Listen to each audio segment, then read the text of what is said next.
다음 연사자로는 자유대학의 수석대변인 심재홍 군입니다. 큰 박수로 모셔보겠습니다.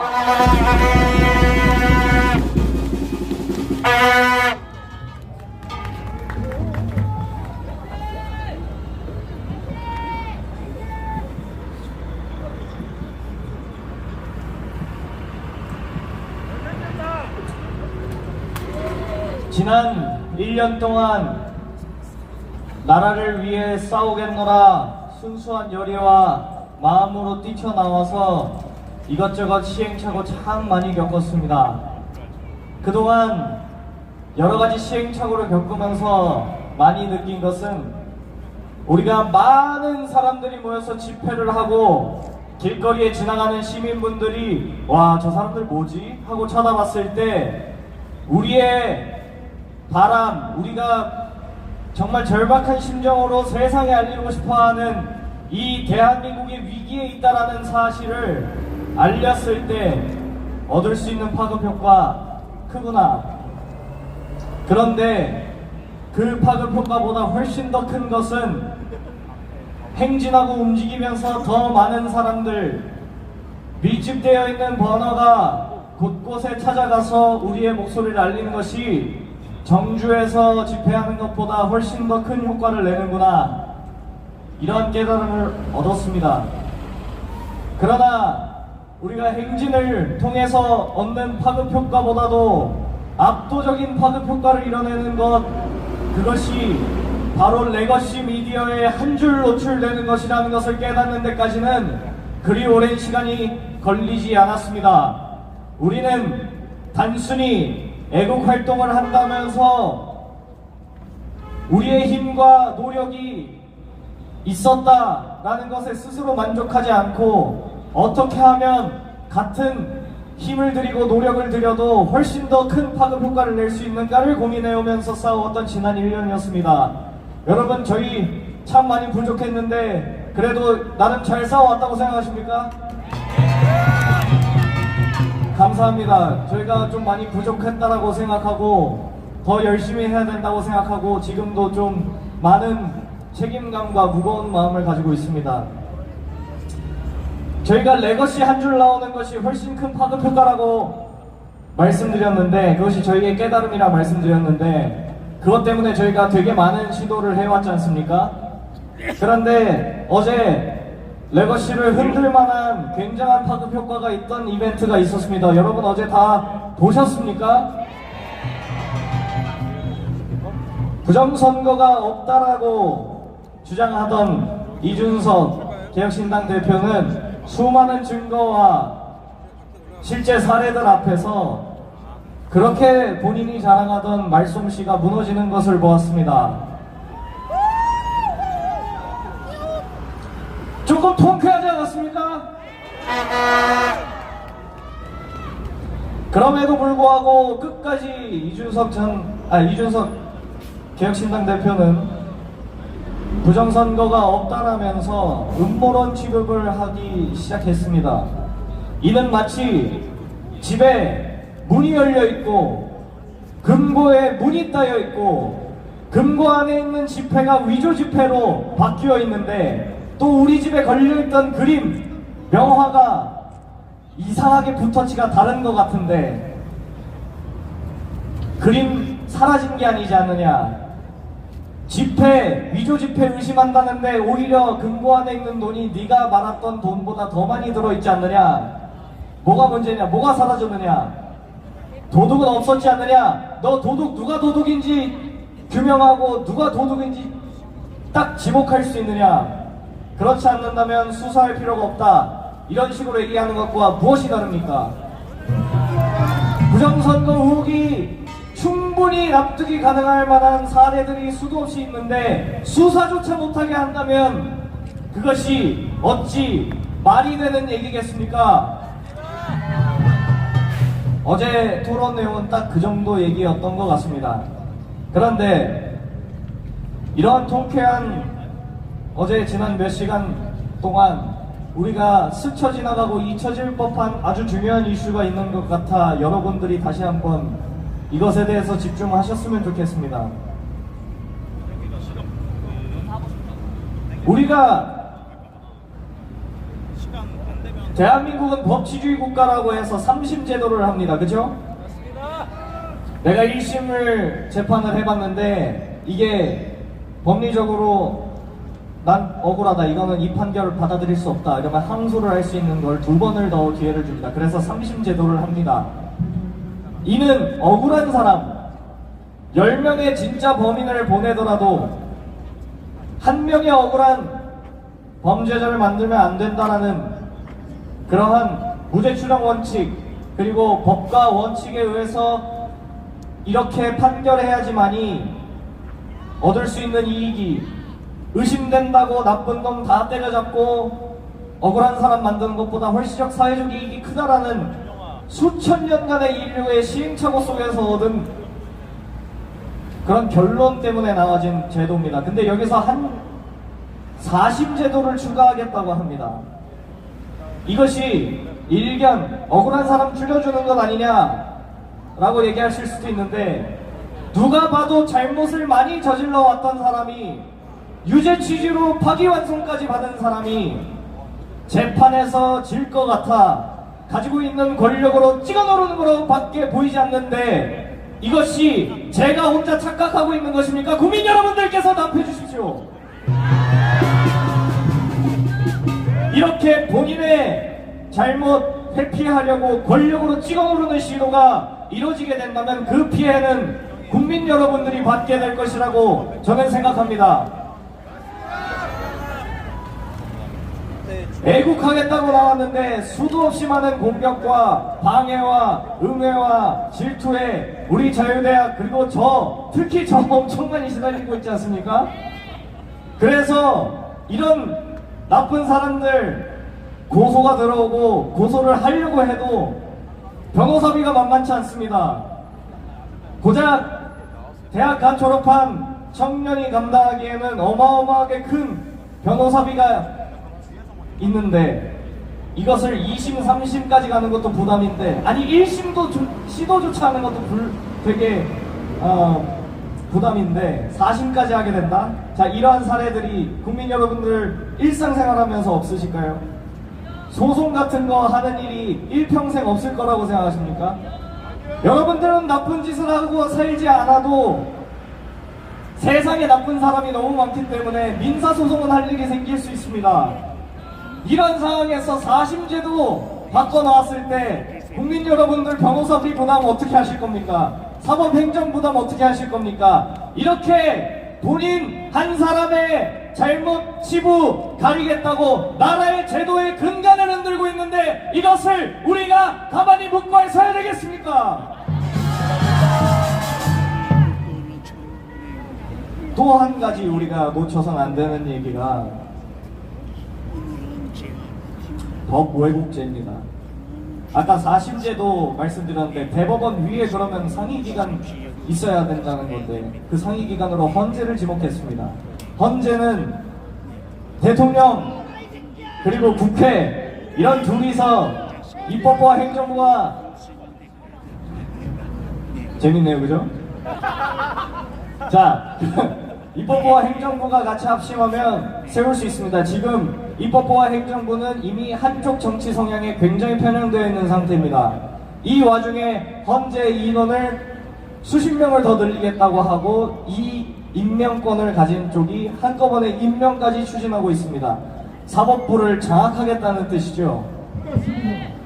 이런 와중에 또 법 왜곡죄라는 것까지 첨언해서 추진하고 있는 것인데, 이것이 무엇이냐? 법관이 법과 양심에 따라서 처벌하지 않는다. 그러면 이런 사람은 법을 왜곡했기 때문에 이런 법조인을 처벌할 수 있다는 조항입니다. 얼핏 듣기엔 괜찮아 보입니다만은, 윤석열 대통령 최근에 내란 유죄 선고 나왔을 때 여러분들은 이것이 법적으로 납득이 가십니까? 대통령의 고유권한이라고 판시했는데 국회에 경비인력 파견을 보냈다고 그것이 국회 장악 시도라고 폭동이라고 규정하면서 억지로 판결 내렸다고 저는 느낍니다. 맞습니다. 판시의 내용이 서로 상반되고 모순됩니다. 이러한 상황에서 법조계에 있던 이런 판결, 정권에 부합하는 판결이면 처벌받지 않습니다. 반대로 적법한 판결이라 해도 정권의 입맛에 맞지 않으면 법관들을 파면하고 처벌하겠다, 이런 협박으로 들립니다. 저만 그렇게 느낍니까, 국민 여러분? 그것이 바로 헌법 파괴, 사법부 파괴라는 것입니다. 사법부까지 장악하게 되면 더 이상 한쪽 세력을 견제할 수단이 생기지가 않습니다. 한쪽 세력을 견제할 수단이 없을 때 우리는 그것을 독재라고 부릅니다. 독재는 권력을 잡은 기간이 긴 것이 독재가 아닙니다. 권력을 견제할 수단이 없을 때 우리는 비로소 그것을 독재라고 부릅니다.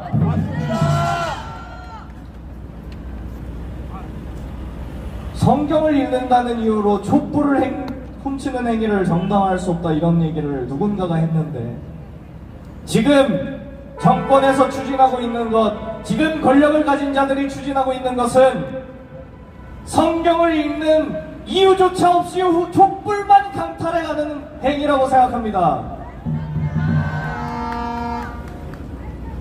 명분도 없고 당위도 없고 정의도 없이 불의만 있는 것입니다. 이러한 상황 속에서 법이 왜곡이 되는 그러한 명분으로 법조인들을 탄압하겠다라는 법안이 진짜로 통과가 된다면 누가 책임지고 형사재판을 하겠습니까?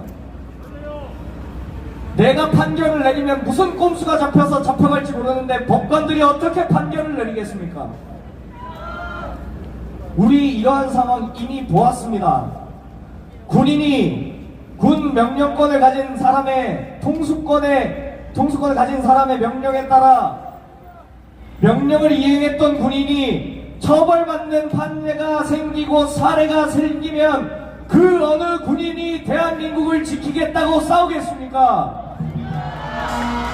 이미 대한민국 군대를 무력화시키고 대한민국 군대를 바보로 만드는 선례들을 마구 만들어내고 있는데, 이제는 법관들까지 아무것도 못하고 책임지기 무서워서 아무것도 못하고 마비되는 그런 방향으로 끌고 가고 있는데, 대한민국 어디까지 마비시키려는 것입니까? 그리고 이렇게 견제 수단이 모두 사라지고 혼자 독주 체제로 갈 수 있게 되었을 때 그 독재자가 매국노라면 어떻게 되겠습니까? 한국과 세계를 창조하라.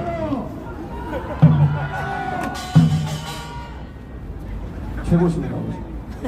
자, 대한민국의 상황은 국민 여러분들 보시기에 평화로워 보이지만 그렇지가 않습니다. 대한민국을 둘러싼 국제 정세가 심상치 않습니다. 왜? 우리가 지정학적으로 그 강대국들 틈바구니에 있기 때문입니다. 미국과 중국은 패권을 놓고 싸우고 있습니다. 패권을 어떻게 차지하느냐? 수도 없이 말했지만 여기 지나가시는 국민들 한 번만 들어보십시오. 미국이 패권을 쥐고 있는 가장 큰 이유가 군사력도 있지만 세계 해상 물류 운송로를 완벽하게 그것을 통제하고 장악하고 있고, 두 번째로 달러 패권을 갖고 있기 때문에, 기축통화로서의 금융 패권을 갖고 있기 때문에 그렇습니다. 그런데 그 달러의 패권의 근간이 되는 그 힘의 원천은 그들이 원유를 장악하고 페트롤 달러의 기준과 질서를 세웠기 때문입니다. 우리가 석유 없이는 살 수 없기 때문에 석유를 달러로만 결제할 수 있는 질서를 만들어낸다면 모두가 달러를 쓸 수밖에 없는 기축통화로서의 질서를 만들 수 있기 때문입니다. 중국이 만약 패권을 도전하고 싶어하는 도전자 입장이라면 이 페트롤 달러의 아성을 깨부숴야 합니다. 누군가는 모두가 사용하는 원유 같은 자원을 하나 저당 잡아놓고 그걸 기반으로 달러 패권, 페트롤 달러와 같은 기축통화로서의 패권 도전을 감행해야 되는 것입니다. 그리고 또 아까 말씀드렸다시피 바다로 나가야 되는 것입니다. 이 두 가지의 이유에 부합하는 모든 행위들을 지금 중국이 하고 있습니다. 바다로 나아가고 싶어서 대만을 도모하고 있는데 대만을 도모할 때 가장 걸림돌이 주한미군과 대한민국 군인입니다. 때문에 대한민국을 자꾸 이렇게 무력화시키고 친중국가로 바꿔내려는 그러한 야욕과 시도가 이루어지고 있는 것입니다. 지난번 며칠 전에 트럼프가 국정연설을 했습니다. 그곳에서 여러분들이 주목하셔야 되는 것이 트럼프가 미네랄에 집중하고 있다는 것입니다. 광물에 집중하고 있다는 것입니다. 왜? 이제 앞으로 원유에 비빌 만큼 모든 전 세계인이 필수적으로 사용해야 되는 것, 그것은 반도체이기 때문입니다. 그 반도체를 만들려면 히토류가 필요하기 때문입니다.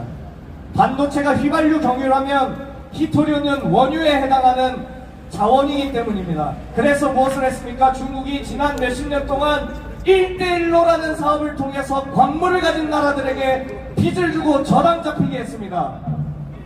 그리고 그 1대1로 사업에 해당되는 국가들은 영락없이 빚을 지고 히토류의 채굴권과 장악력을 중국에게 헌납할 수밖에 없는 그러한 구도로 가고 있었습니다. 미국 트럼프 대통령은 이제 이 야욕에 결단코 용납하지 않겠다라는 메시지를 낸 것입니다. 여러분, 이 국제정세가 얼마나 복잡한지 이해하셔야 됩니다. 그리고 그 히토류를 장악하려고 시도했던 1대1로 사업, 그 사업과 연결되어 있는 국가들, 민주적인 투표가 이루어지는 국가, 헌법이 있는 나라들은 예외 없이 거의 대부분 AWEB과 관련된 선거 제도를 하고 있습니다.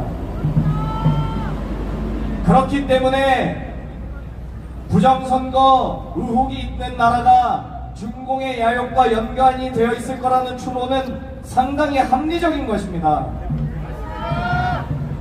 그렇다면 우리나라의 상황이 어떻습니까? 우리나라는 지정학적으로 바다로 진출하려고 하는 중국의 야욕의 최전선에 있는 나라입니다.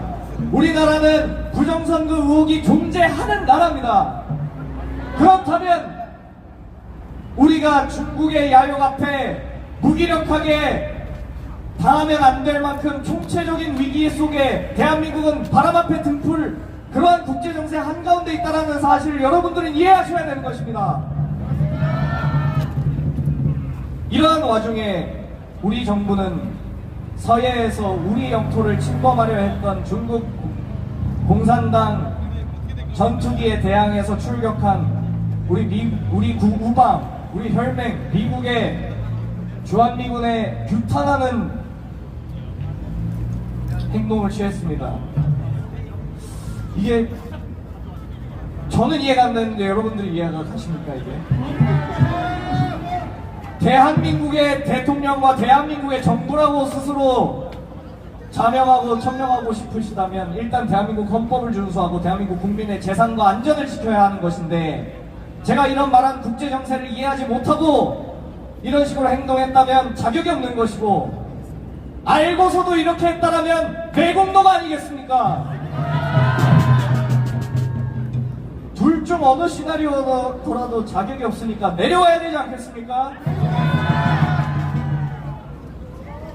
이렇게 지난 1년 동안 이 나라에서 정부라고 있는 집단은 항상 우리 국민의 재산과 안전보다 외국인, 특히 중국 국민의 재산과 안전을 유리하게 만드는 행동을 해왔습니다. 그것이 의도하지 않았다면 무능한 것이고, 의도했다라고 한다면 내공노인 것입니다.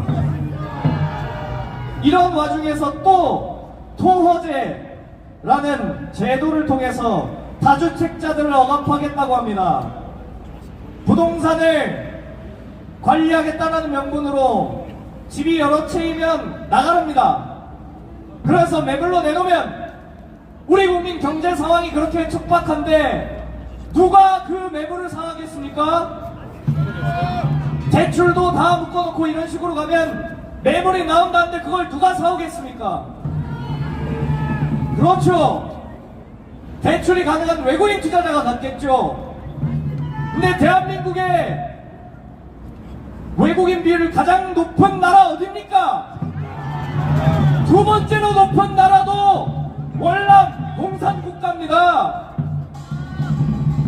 이것이 매국적인 행동이 아니라면 어떻게 설명하시겠습니까? 몰라서 그랬다? 무능한 겁니다. 하야하십시오. 알고 그랬다?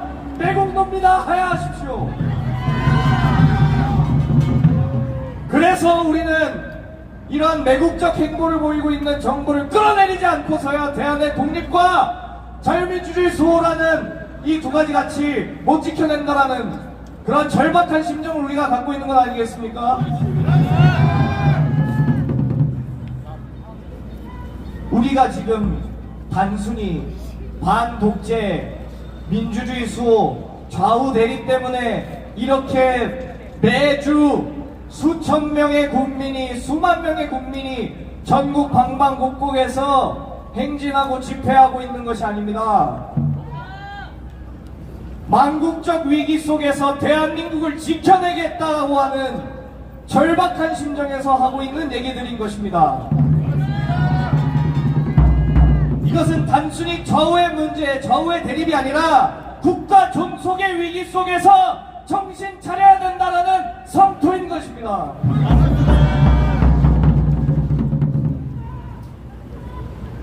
민족과 생존, 독립의 기로 속에서 우리는 다시 3.1 운동의 의미에 대해서 묵상해야 합니다. 여러분, 3.1 운동이 왜 중요하냐? 우리 민족이 최초로 일치단결해서 왕정 복고가 아닌 국민이, 민족이 주권을 가지고 있는 그러한 공화국을 세우겠다 천명한 첫 번째 시도이기 때문에 그렇습니다. 3.1운동의 시작은 3.1운동 독립선언서였고, 그 독립선언서에서 대한민국 국민들이 처음으로 국민으로서 주권을 가진 국가를 만들고자 하는 의지를 보였습니다. 그리고 그것에 힘입어 19년 김인현에 임시정부를 세우고 독립의 진짜 역사를 써내려가기 시작한 날이기 때문에 우리의 역사에서 굉장히 중요합니다. 대한민국 건국 1948년 8월 15일 날 그 날이 완공일이라고 한다면 19년도 3월 1일은 착공일인 것입니다. 그래서 중요한 날인 것입니다. 단순히 독립운동을 한 것이 아니라 국민이 주인인 나라를 세우겠다는 의지를 처음 천명한 것이기 때문에 시공을 시작했고 완공까지 달려왔던 그 독립운동의 역사를 우리가 다시 한번 묵상해야 합니다. 그 독립운동 과정 속에서 얼마나 많은 실수들이 있었는지 우리가 다시 읽어보아야 합니다. 독립하겠다, 대한민국 국민이, 한국인이 주권을 가진 국가를 세우겠다라는 공통된 목표에 대해서 얘기하고 시작했는데 그것을 어떻게 이뤄내는가에 대해 다양한 루트와 방법과 방식에 대한 고민이 있어왔고, 그것이 동시다발적으로 같이 진행됐으면 좋았을 텐데 서로 자기 노선만이 진리라면서 독립운동사 속에서 얼마나 많은 팀킬이 있었는지 여러분들 기억하셔야 합니다. 얼마나 많은 독립운동가들이 독립운동에 쓰는 시간보다 서로를 저격하는데 많은 시간을 썼는지 국민 여러분들 지켜보셨어야 됩니다. 역사를 잊은 민족에게 미래가 없다고 하셨는데 역사를 진짜로 잊지 마셔야 합니다. 지금 대한민국이 백척간도 위기라는 것에 공감하지 않는 애국 시민은 없습니다. 근데 왜 또 서로에게 칼을 꽂아야겠습니까? 앞으로 나아가는 데 있어서 너가 이 길 방향이 맞다고 생각하냐? 응원한다. 나는 이 길이 맞다고 생각한다. 난 이 길 간다. 우리 같이 승리하고 자유의 함성이 외쳐지는 그날 수고했다고 악수하자 하고 그냥 가면 안 되겠습니까? 뭐가 그렇게 문제가 되는 것입니까? 그렇지 않습니까? 답답합니다. 역사를 잊어서 반복하는 것인지 알고도 반복하는 것인지 답답합니다. 저희는 뚝심 있게 저희가 옳다라고 생각하는 것, 올바른 목표와 방향성으로만 가면 문제가 없습니다. 저는 그렇게 생각하는데 여기 국민 여러분들께서는 동의하십니까? 진짜로 동의하십니까? 우리가 자유민주주의 대한민국을 살려내겠다. 우리가 주권을 가진 국민이니 우리의 주권이 실천되고 있는지, 선거가 투명하게 이루어지고 있는지 확인해내겠다. 대한민국은 한민족의 것이어야 한다. 자유민주주의 대한민국 헌법질서 지켜내야 한다. 공산주의는 이 땅에서 숨쉬면 안 된다. 이 원칙에 변화가 없다면, 이 원칙에 위배만 안 된다면 같이 갑시다. 뜁시다. 서로 바짓가랑이 매달려가지고 끌어내리지 말고 니 가라, 나 절로 간다, 정상에서 만나자 합시다. 빨리 싸워서 이긴 다음에 정상에서 만납시다. 여러분, 지금 여기에만 외국 시민이 계신 게 아니지 않습니까?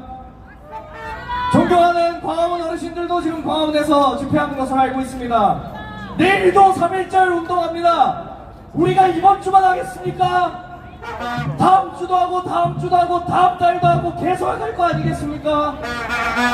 우리가 이길 때까지 하지 않겠습니까? 적어도 우리끼리 반목은 없어야 하나로 뭉쳐서 싸워야 할 그날 뭉칠 수 있지 않겠습니까?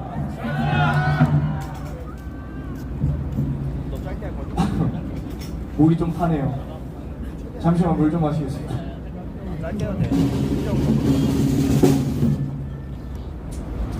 그 3.1절 그 역사의 시작, 3.1 독립선언서에서 공약 3장이라는 파트가 마지막에 있습니다. 이 부분을 좀 읽어드리고 독립운동사를 다시 한번 묵상해보면서 우리가 어떻게 싸워나가는 것이 현명한 것인지 다시 한번 생각해보면 좋겠습니다. 공약 1장, 오늘 우리의 거사는 정의, 인도, 생존, 존역을 위한 민족의 요구이니 오직 자유로운 정신을 드날릴 것이요 결코 배타적 감정으로 함부로 행동하지 말라.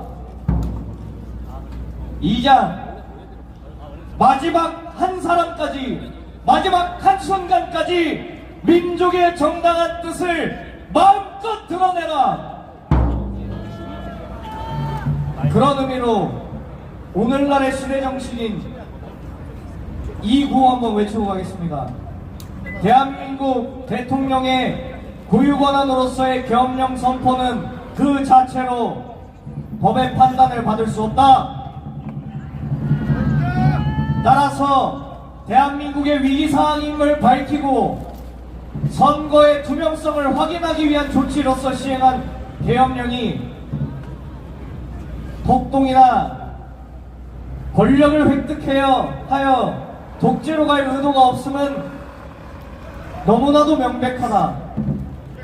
따라서 계엄 자체가 내란일 수는 없다. 허술한 증거, 재판부에서도 인정하기 어렵다고 했던 증언과 증거, 그것을 명분으로 탄핵 소추된 대통령은 탄핵이 부당하다고 우리는 천명할 수밖에 없다. 따라서 원칙적으로는 대한민국 대통령은 아직까지 윤석열 대통령이어야 한다. 마지막 한 사람, 마지막 한 순간까지 민족의 정당한 뜻을 당당하게 드러내라.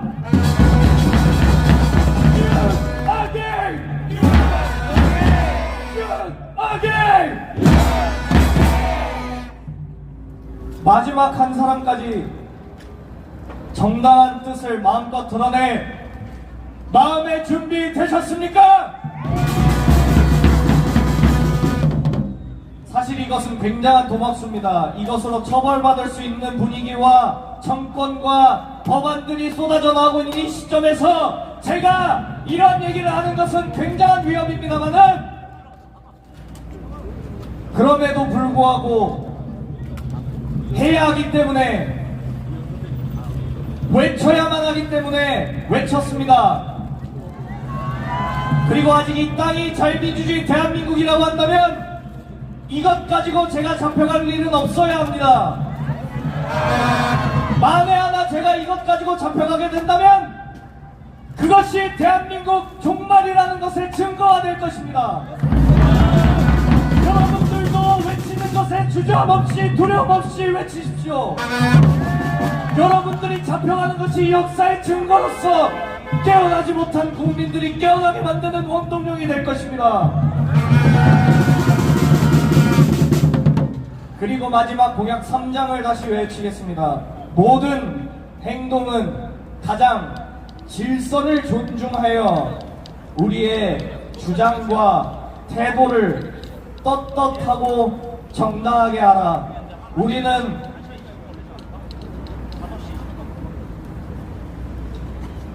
폭력을 선동해서 피해자를 만들고 그 피해자를 가지고 선동해서 국가를 뒤집어 엎으려 했던 지난 대한민국 헌정사 속 좌익 세력과 다릅니다.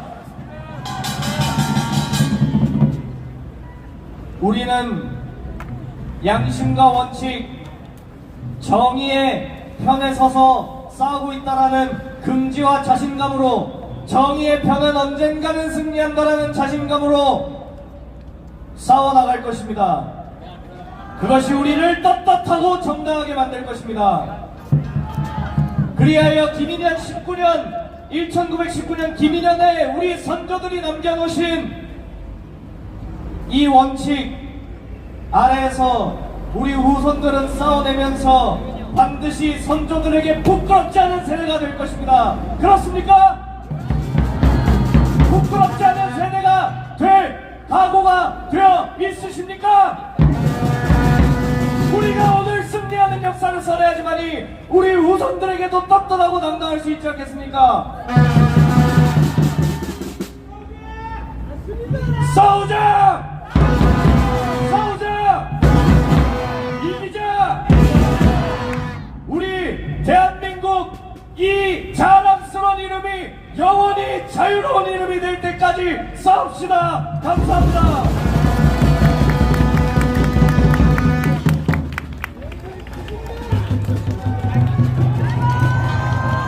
역사적인 연사를 보여준 심재홍 군에게 다시 한번 박수 부탁드리겠습니다.